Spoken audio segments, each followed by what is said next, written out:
அப்படி மலையனூர் அங்காள பரமேஸ்வரி ஆதிசக்தியான தேவி அங்கமது லிங்கம் போண்டு அரவமாலை பொண்டக்காளி நாடி வந்த மக்களுக்கும் தேடி வந்த மக்களுக்கும் வாழ்வுகளை கொடுத்து நல்வாழ்வை புரிந்து ஆபத்து எந்த ஒரு வேலையில அன்னைய குரல் கொடுத்தா ஆனந்தமா வருவா.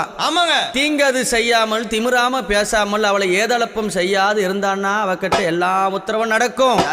தீங்கது பேசி அவளை எப்படி ஏதளப்பமா பேசினா ஒருத்தரையும் வாழ விட மாட்டா.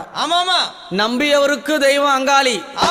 எப்படி நம்பியவருக்கு தெய்வம், நம்பாதவர்களுக்கு யாரு அம்மா?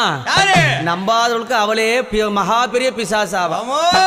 அப்பேர் கொண்ட சக்தி எங்க அம்மா எப்படி வரானா, எம்மா பழுத்த சட மார்பிலாட பச்சை போனோம் எழுந்தாட பத்தினியால